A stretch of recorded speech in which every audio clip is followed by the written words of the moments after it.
Good evening. My name is Vaunae Hansel, and I'm the president of Elevate Life. I'm so excited to welcome you to our 46th annual Night of Hope benefit. And I'm Matt Dean. I served as majority leader in the Minnesota House of Representatives, and Vaunae and I will be co-emceeing for this evening. For all of us, the first 9 months of 2020 have been overwhelming. We've seen things we never thought we'd see in our lifetime. A worldwide pandemic, all non-essential businesses closed and shut down. We've seen our schools closed. We've been asked to wash our hands, to wear masks, to social distance, to isolate. This has been a really overwhelming time for all of us. The pressure and stress on families is enormous, and abortion-minded pregnant women have had enormous amounts of stress, and that's actually caused an unbelievable spike and an increase in the amount of abortions across the country. If this season has engraved anything on our hearts, it's that life is fragile and life is precious, and that it has to be fought for. It has to be fought for on every front possible.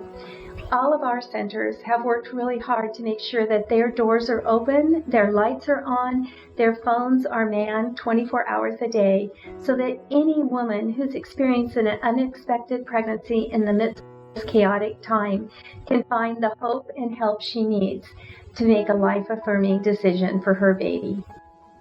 Tonight is an evening of hope, and as we celebrate the hundreds of lives saved through Elevate Life, we begin with a word of thanks and hope from Archbishop Bernard Hebda. Archbishop? Hello, I am Archbishop Bernard Hebda of the Catholic Archdiocese of St. Paul in Minneapolis. I was delighted to have been invited to join with you at this virtual gala in support of the work of Elevate Life. It would be hard to imagine a more critical time for the work of Elevate Life. COVID-19 has presented challenges for all of us. I was delighted to learn that Elevate Life, along with its 37 affiliated pregnancy center and clinic locations, stepped up to the plate at the onset of the coronavirus pandemic. Despite an onslaught of challenges, they have maintained ongoing life-affirming services for women and families in need across Minnesota and western Wisconsin. Not surprisingly, women and families who were already struggling with lack of basic support and resources have become even more overwhelmed at this difficult time. Elevate Life and its affiliated pregnancy centers and clinics have received more calls than ever before from women who feel an abortion is their only way to survive. I understand that some clinics have received 50% more calls from women seeking an abortion over the last 6 months. Amazingly, Elevate Life has been able to supply the resources needed to keep the doors of the clinics open and the phones answered by trained advocates who provide loving care and compassionate support. Those who reach out are provided an ultrasound in order to meet their unborn baby. This support has been key in helping these women choose life in the midst of such an uncertain time. Please join me in a short prayer in support of this important work. Loving God, in your providential care, we ask you to bless the work of Elevate Life and all of its affiliated pregnancy centers and clinics. Guide them in their generous response to the gospel of life. Bless their benefactors and all who help them to accomplish this important work, which is indeed your work as the author of life. May all that we do at this gala resound to your glory and help us to grow in our respect for the dignity of each human life. We humbly bring these prayers to your heavenly throne, recognizing you as one God forever and ever. Amen. Thank you, Archbishop Hebda. Tonight we are truly blessed to have Nick Zerwas as our featured speaker. Nick was a member of the Minnesota House of Representatives and was a leading voice in the pro-life movement. Nick carried our Right to Try bill, which was passed in Minnesota and was a nation-leading piece of legislation that was also signed into law nationally recently by President Trump. When Nick began life, the odds were against him. He had a rare heart defect that no one had ever survived before. He'd been given very short lifespan and has actually been given less than 6 months to live 6 different times in his life. But he's always persevered with an unbelievable message of hope, and he's going to share that with us tonight. So now, Nick Zerwas. Well, good evening, and thank you so much for having me here today, even if it is virtually. Again, my name is Nick Zerwas, and I'm so honored to be here, a part of the Elevate Life event tonight. I was asked to come to share a little bit about my story, and my story begins actually nearly 40 years ago. It was a cold winter night. When I was born, my parents had 2 boys, and they really, really wanted a girl. And so I'm a Christmas baby. I was born 10 days before Christmas. And so when my mom got her daughter, I was going to be Holly, and she was very, very excited. They get to the hospital. They give birth at Mercy Hospital in Coon Rapids, and I'm born. And the doctor counts 10 fingers, 10 toes. Congratulations, you have a happy, healthy baby boy. And so not the girl that mom had wanted, but my third boy for my dad, and not named Holly, Nicholas. So they really strayed off the Christmas path, and everything was great. My dad earlier that year had just been appointed the police chief in Elk River, and so the next day he went back to work. And it wasn't until the following day, when they were getting ready to get me checked out of the hospital, and my dad came back with the family car to pick up my mother and I, that they noticed something was wrong. I immediately, when they started moving me around, I immediately started crying and crying and crying. And pretty soon, all the color drained kind of out of my face and out of my body. And my mom kind of panicked. She was holding me. And she describes this cloud of doctors and nurses as they came, grabbed her 3-day-old baby and took me out of her arms. And she said they followed that cloud through the hospital and watched me get loaded in the back of an ambulance. And the doctor at Mercy Hospital said, "We don't exactly know what's wrong. We think it's your baby's heart. You need to follow that ambulance." And so my dad is in his squad car already. My mom hops in. They go lights and sirens. He can't keep up with the ambulance and gets lost in North Minneapolis. He finally gets to Minneapolis Children's Hospital and gets in. And by the time that he gets there, they get parked, they rush in. I'd been taken through the emergency department, and I was in the pediatric intensive care unit at Minneapolis Children's Hospital. And they went in and they saw their 3-day-old baby with a breathing tube in, with a central line in through the umbilical cord, and all these tubes and wires. And they just absolutely panicked. And the doctor at that time, the doctor would end up being my pediatric cardiologist for most of my life, pulled them aside. And he said, "Tom, Chris, I've got the most challenging news that any new parent can possibly hear." He said, "Your happy, healthy baby boy, in fact, was born with a severe congenital heart defect. Nick was born with tricuspid atresia. That means he has a 3-chambered heart instead of 4.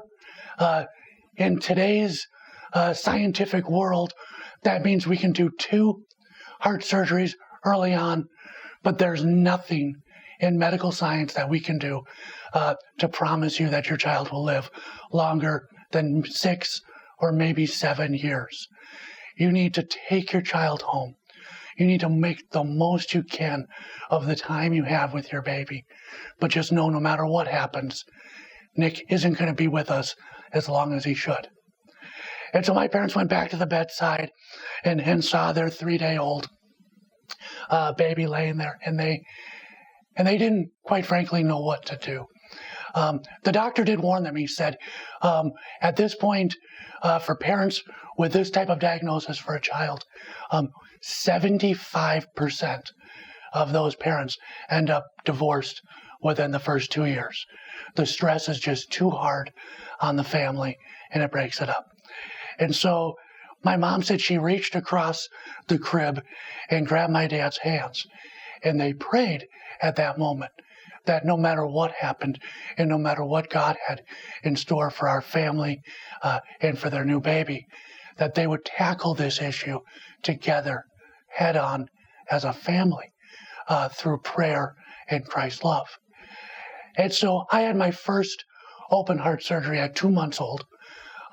They rerouted to get some more oxygen out to the body. And so I spent about 6 months in the hospital following that surgery. My dad would go home every day, be the police chief during the day. My mom moved into the hospital for those 6 months. My grandmother basically raised my 2 older brothers, who are 6 years and 8 years older than I am. And then at the end of work every day, my dad would go to the hospital, would sleep at the hospital with my mom, and then drive back to be back at work by 8 a.m. The next morning. And they did that for the next 6 months. Finally, I was able to go home. I was home for about 1.5 years, and they went in, and it was time for a 2-year checkup. And my parents brought me into the pediatrician, a new pediatrician, and the new pediatrician walks in, doesn't grab the chart off the wall, and he looks at me, and he looks at my parents, and he looks back at me, and he says, "This is for a 2-year appointment?" "Yep, Nick is 2. And he said, "Okay. Does your baby walk?" "No, Nick doesn't walk." "Does your baby roll over?" "No, Nick doesn't roll over." "Does your baby talk?" "No, Nick doesn't really talk." They said, "Well, it's pretty obvious you need to prepare yourself for mental retardation." And so in 1982, in 2 years into my life, without ever examining me or looking at a medical chart, this doctor who had never met my parents and never met me said that. My dad, who, for the folks that know him, know, my dad doesn't say much. I got my personality more from my mom. My dad doesn't say much. But when he talks, it's purposeful. And so my mom says, all of a sudden my dad just stands up and says, "Well, we're leaving." And the doctor said, "Well, I haven't started my examination yet." And my dad said, "You've done just about enough." He grabbed me and put me in the car seat, and they drove down to Minneapolis Children's Hospital to wait to speak to Dr. Stone. We didn't have an appointment, but they needed to talk to Dr. Stone, and they waited and finally got in, and Dr. Stone said, "I don't know," to almost every question my parents asked. You know, is our son going to ever walk? Is Nick ever going to be able to talk? Does Nick have a learning disability? Is there any chance that our son will live to be older than 7 years old? And Dr. Stone said, "I don't know. I don't know. I don't know."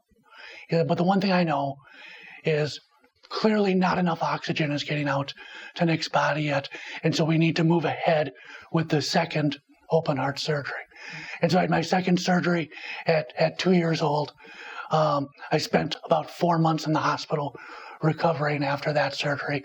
And after I got out, the magic amount of oxygen to allow a 2-year-old to begin to grow and thrive must have been met, because pretty soon I started growing and improving and developing, and pretty soon I was crawling and walking, and pretty soon I was talking, and then I wouldn't shut up. and I was great. You know, I wasn't able to do everything all the other kids were able to do. When I was about 5 or 6 years old, all my friends had big wheels. I don't know if you remember the big plastic wheel up front, the 2 little wheels, you pedal them around. Well, my best friend in the whole wide world Ryan Hebert had a big wheel. He lived across the street from me. It was black. It had the red stripe. It was the Kit big wheel from Knight Rider. If you had this big wheel, you were as cool as David Hasselhoff. So I needed to have this big wheel. I said, please give me this big wheel. My mom said, no, Nick, you can't pedal a big wheel. You're not going to be able to do it. You're going to overdo it, and you're going to stress your heart, and you're going to get sick. And I was devastated because it was the first time that I'd been told, no, you're different. You can't do that. And so I was really bummed out. And a few days later, I think my parents could tell I was pretty bummed. And a few days later, my dad says, hey, Nick, why don't you come out to the garage? And I knew instantly they had caved. And so I ran out to look at my big wheel. Except there was no big wheel in the garage. There was this red, white, and blue battery-powered dune buggy called the Baja Beast. and my dad had put a light up on top. He'd cut off one of his police uniforms just under the chest pocket, so I just barely tripped on it when I was walking. And he put that on, and I spent that summer making traffic stops and pulling over Ryan in his big wheel and writing him speeding tickets. My dad was so proud, and I was so happy. And I think that I tell that story because that's one of the amazing things about my parents, is that through my entire life, there were so many things that I couldn't do and couldn't be a part of. But my parents always made sure that no matter what the activity was, I was a part of it and I was involved in it. And I may not have been running on the sports field or out on the ice rink like my brothers, but I was there and I was a part of it. I was keeping the stats, or I was a part of the team, and I think that really means a lot.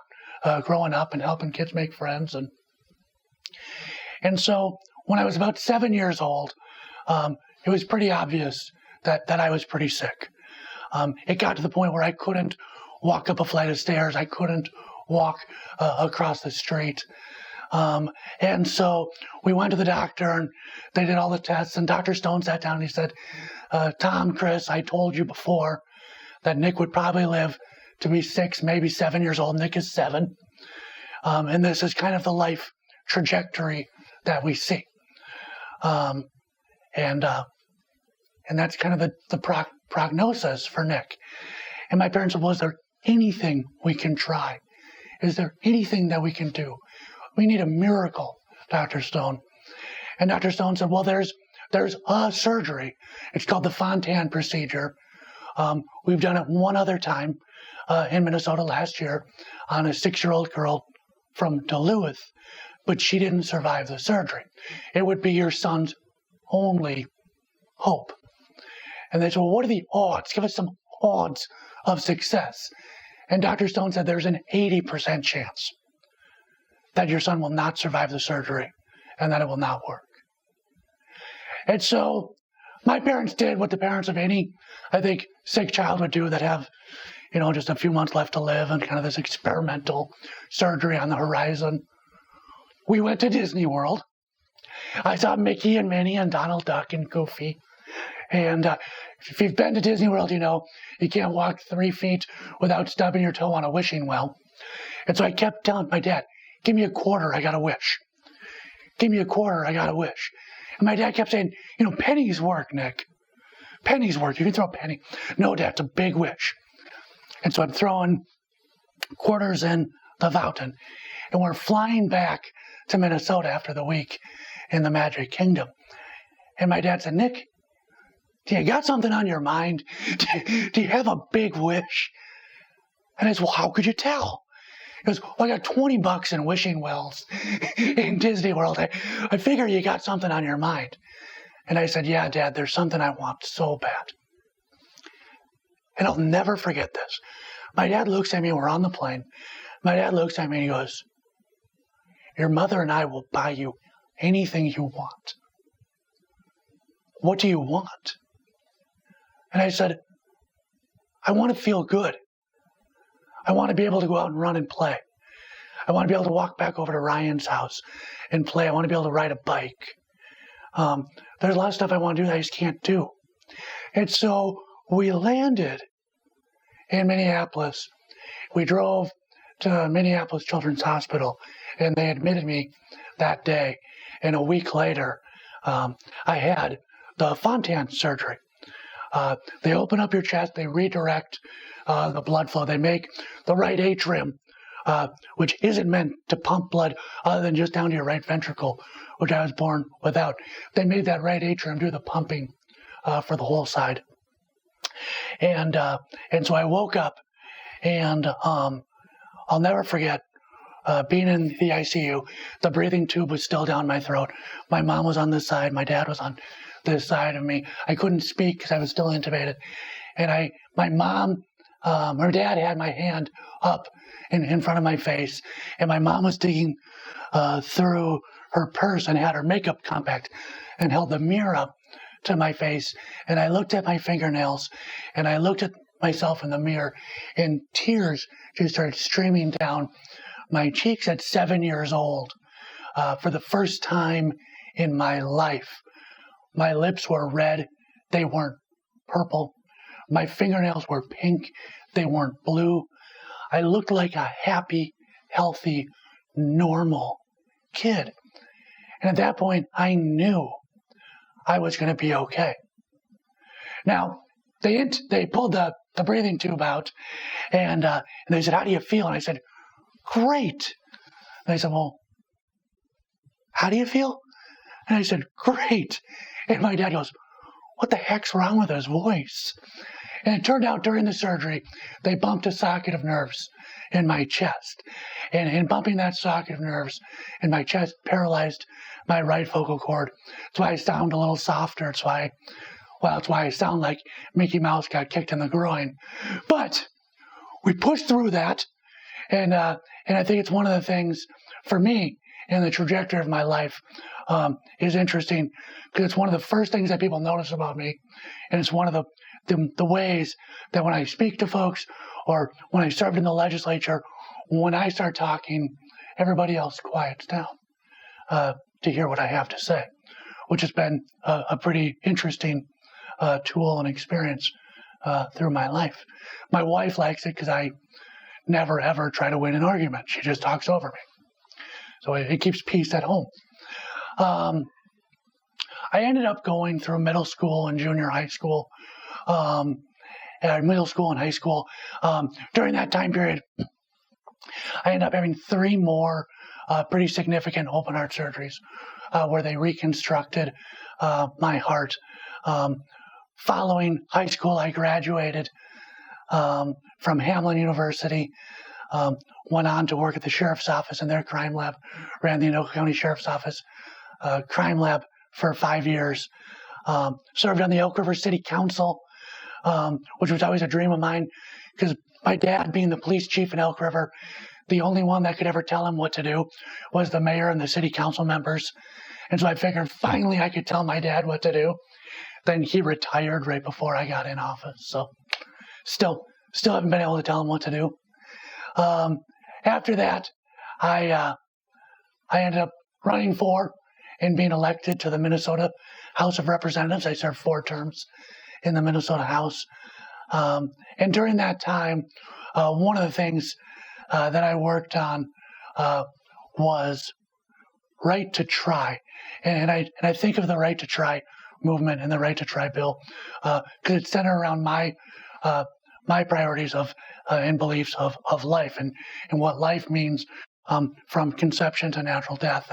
And for me, right to try is personal, in that the right to try legislation that I wrote in Minnesota, that we passed into law in Minnesota, and that the president ended up taking national and passing into federal law, says that anybody that has a terminal illness, a life-limiting terminal illness, has the ability to reach out and have experimental procedures that aren't fully through the FDA process. And so we passed that several years ago. And in my time since then, I've had over 6 people track me down to say that this was their lifeline moving forward, and that this was their father's chance to slow down their ALS, or their child's chance for experimental treatment for muscular dystrophy. And that to me has been moving. When I think about my views on kind of the life movement and pro-life, and why it hits so personally in all aspects of my life, I feel like for a very young time it was personalized for me. And I go back to when I was about 7 or 8 years old. I came home from school one day, and my mom was on the couch, and she was just sobbing, and I was kind of stunned by that. And I walked in, and I sat down next to her, and she was watching a daytime talk show, and on the talk show there was this woman talking about how she had been diagnosed in utero ultrasound with a child that had a severe and complex heart defect. The baby only had 3 chambers of his heart, and he wasn't going to be able to do anything, and he wasn't going to be able to have a normal life, and it was really going to be hard on the family, and it was really going to be hard on the mother. And so she decided to end that pregnancy. And Oprah walks across the stage and gives this woman a hug and praises her for her bravery. And my mom is crying, sitting there.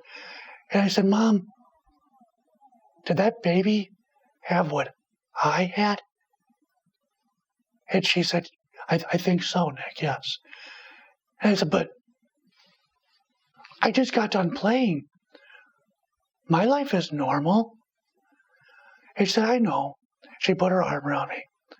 And I reached around and I gave her a big hug. And I said, "Mom, thanks for believing in me. And thanks for giving me a chance." You know, and so years later, I graduated from high school and college and went on to serve in the legislature. And I'm married. My son, Jackson, is 4. Now, trust me, I wish I had more energy. That kid doesn't stop moving. I'm doing nothing but chase him. But when I was 18, I got a chance to give the commencement address at my high school graduation. And I gave an Eleanor Roosevelt quote. The idea that yesterday is history, tomorrow is a mystery, and today is a gift. That's why we call it the present. And for me, it's how I live my life. Yesterday is history. I can't go back in time and get born with a 4-chambered heart, or have a vocal cord that isn't paralyzed, or change anything about my past. Tomorrow is truly a mystery, and I'll say it's a mystery for me, but it's a mystery for all of us. I am one of the oldest living people in the world with tricuspid atresia, with the surgical interventions that I've had. I've been told 6 different times that I've had less than 6 months left to live. Now, the doctor's been wrong every time, but for me, tomorrow is a mystery, and today is a gift. Today is our precious gift from God. The fact that I woke up today, was able to come in and speak to you folks and be a part of the mission that you have in changing the life of so many mothers and families and babies, and having that role to come directly into their lives and make the impact that you make every single day. And the fact that I get to show up tonight and just say thank you for that, and say keep up the great work. Today is the gift. Today is absolutely the gift. Thank you so much for letting me share today with you, letting me share my message with you. God bless you, and God bless the gifts that you are giving to so many babies across our state. Thank you so much. Nicholas' story was such an amazing story of hope. But the thing that came home to me was that Nicholas' story was a beautiful story because he had a family that surrounded him that had hope. He had a mom and a dad who were faithful and committed. He had grandparents and aunts and uncles and the police department in the town all rooting for him and his family. This is little Jackson. Jackson was born in the middle of the pandemic. Jackson came home to riots and destruction in our city, to the National Guard being called in to stop the fires and destruction. But what Jackson had was what Nicholas had. He had a family surrounding him, a support system of hope. Little Nicholas had grandparents and aunts and uncles and cousins and siblings who were praying for him from the moment that he was conceived. He was born into a world of hope, even in the midst of the chaos that we were all facing during that time. Jackson had what it took for him to have a life that thrives. But what our women don't have, the women coming into our centers, the women that are calling right now, thinking that abortion is their only option, is no support system. They don't have moms and dads and grandmas and grandpas and pro-life doctors who are encouraging them. They don't have the hope that little Nicholas had and little Jackson has in his life. But you know what? We become that for them. When they come to our centers and our doors are open and our lights are on, instead of going to Planned Parenthood or an abortion clinic, they come to us. And what do they find there? They find love. They find a family. They find support and all of the resources that they need to choose life. Some of the stories that we've heard over the past few months are from women who have gone to an abortion clinic to have an abortion, and they were told that there wasn't enough protective equipment to do an ultrasound. And so they were actually sent to one of our clinics for an ultrasound. You know, the Bible says that all things work together for good to those who love God and are called according to his purposes. And that's what happened. These moms ended up at our centers, and when they were there, they got to meet their sweet, precious baby via ultrasound, and they chose not to have an abortion. So it's so important to have hope and to know that life is worth fighting for, to fight for every single tiny unborn baby and their moms and their dads. And that's what we here at Elevate Life do with our 37 affiliate locations. And who knows what little Jackson will grow up to contribute to our society. God has a plan for his life, just like he had a plan for Nicholas's life. And look what Nicholas has been able to do. His family never gave up when they needed a second opinion. They drove to the university, the children's hospital to find that hope. Our clients can't do that, but you know what? We can do that for them. So would you please continue to celebrate the precious lives that have been born during this chaotic time in our society. And right now I'd like to introduce you to some of our affiliates. They want to share with you the work they've been doing and how Elevate Life has supported them in doing that. Right, Jackson? Right.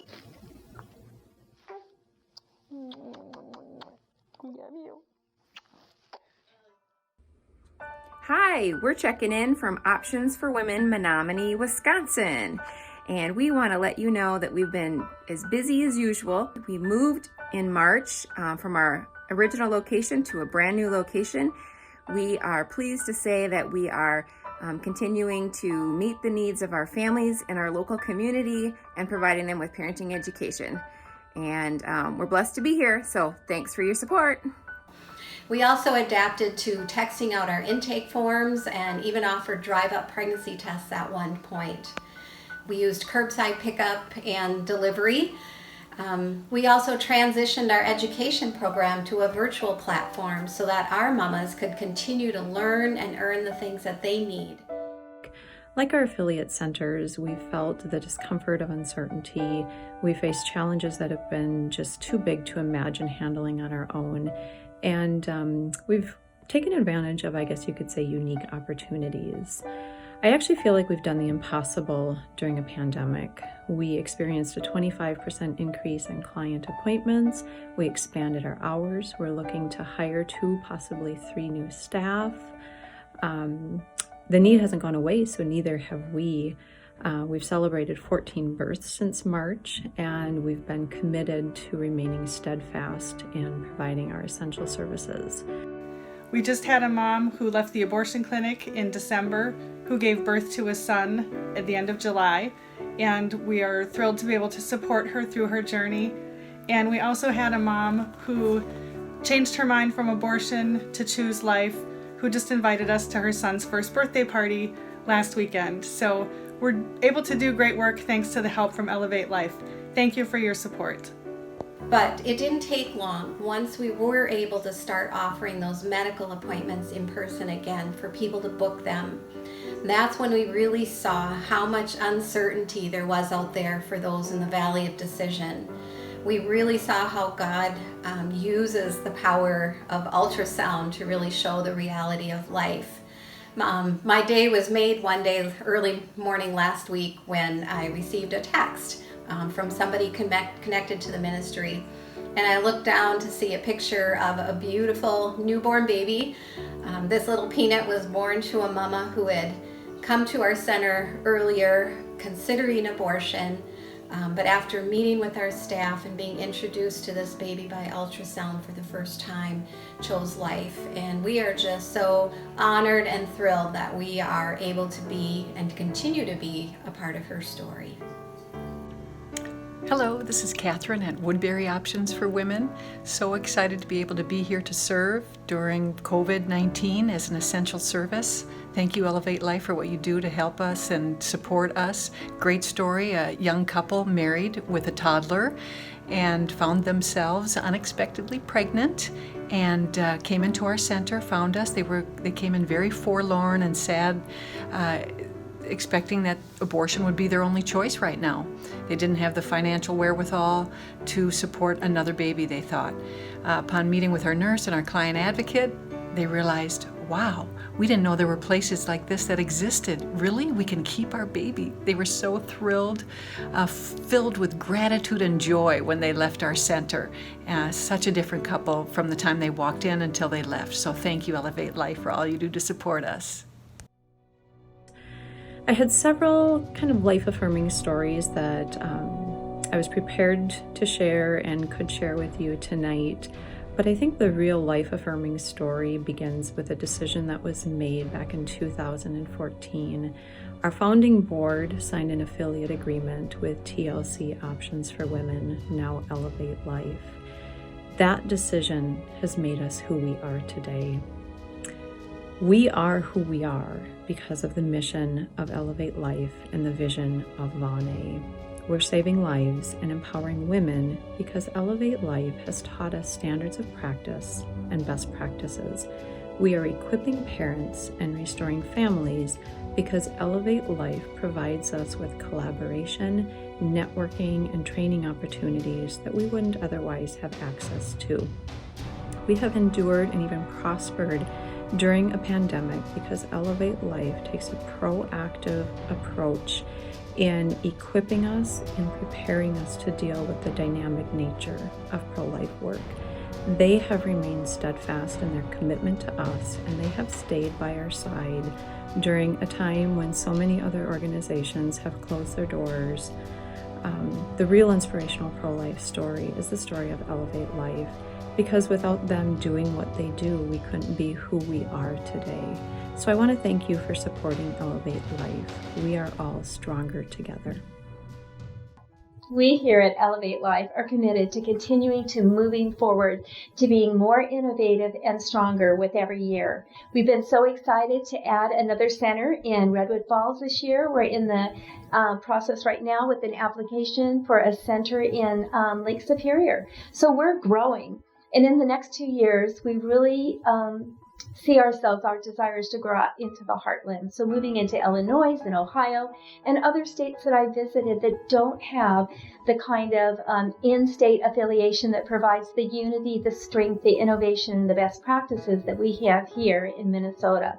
So we're asking you to be a part of what we're doing as we move forward. You know, the need has never been as great as it is right now. As families are stressed, people are stressed, abortion-minded women are under pressure, so we need to be there for them. So if you can contribute to Elevate Life, I ask you to consider that now.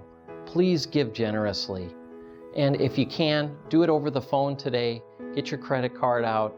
The need is now. The time is now. We need you to step up. Thank you for joining us this evening.